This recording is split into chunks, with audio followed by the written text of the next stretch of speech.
spoke to Scott Remke this morning, and he said, you know, a lot of people think of Road America, you got to trim it out, you got to trim it out. He said, you are in the corner a long, long time here. Many of these corners, you're at 3/4 throttle.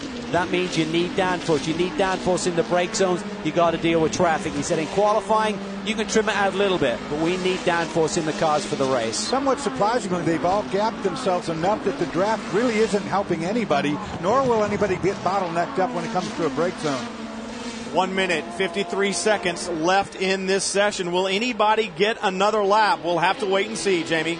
Well, I was talking to Joey Hand just before the session. He talked about trimming out the car for qualifying. He didn't want to do that. He wanted to keep the exact same race car that he's going to have for the race tomorrow, just to make sure that they have a car capable of running. He said, if we start at the front, that's great, but I want to make sure I have a car that I'm comfortable with for the 2-hour and 45-minute race.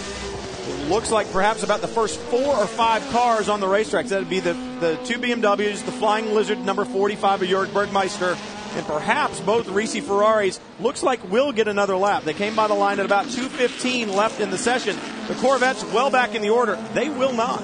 Yeah, I tell you, Mello, he really needs to jump up here because his lap that he has on the board right now is some 4.5 seconds plus off the pole position time. So you certainly expect, he's kept pace with the Porsche at least, that he'll be moving up the order here rapidly at the completion of this lap. This is where you want to be brave. The kink up ahead, can you do it flat?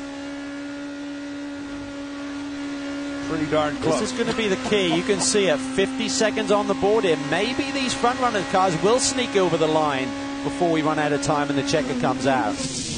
It was 2:15 at the line last time by, so theoretically they should be able to. Yeah.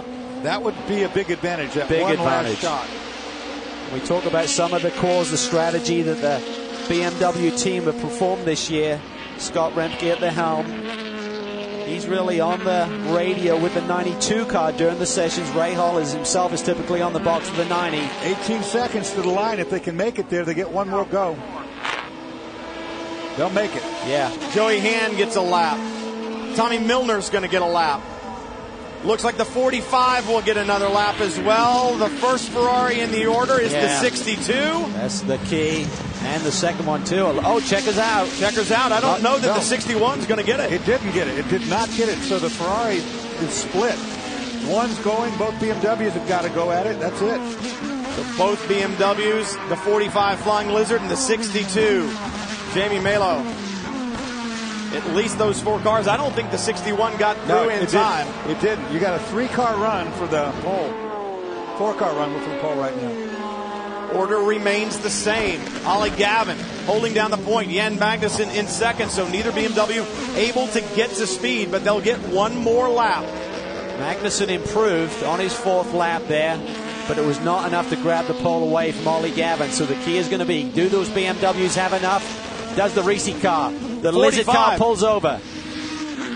And what these cars have, they have a predictive lap on the dash. The drivers will know if they're up or not, and they can abort. Remember, these tires are allowed to change one tire only for the race tomorrow. You don't want to put mileage on the tires if you don't need to, if you don't have a better lap going.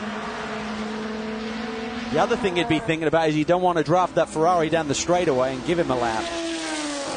Being told right now that the 0-1 Ferrari was the first to take the checkered flag. He was behind the 61 and the 17. So both Wolf Hensler will get another lap, as well as Kaffer. Joey Hand leading Tommy Milner through Canada Corner. Turn 13. Used to be the bridge there, the General Mitchell Bridge. Looks so different now with the bridge gone. Bergmeister out of the way again. That's good sportsmanship there, letting Kaffer get on with his lap. Absolutely, staying out of the way. All right, here we go.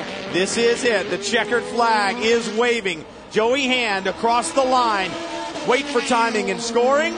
He moves up. Tommy Milner. P4, nice job. Milner 8th. Joey Hand to 4th. Mello to 7th. Kaffer stays there in 3rd. What about Hensler? He's in 9th. So no changes at the top. A Corvette 1-2.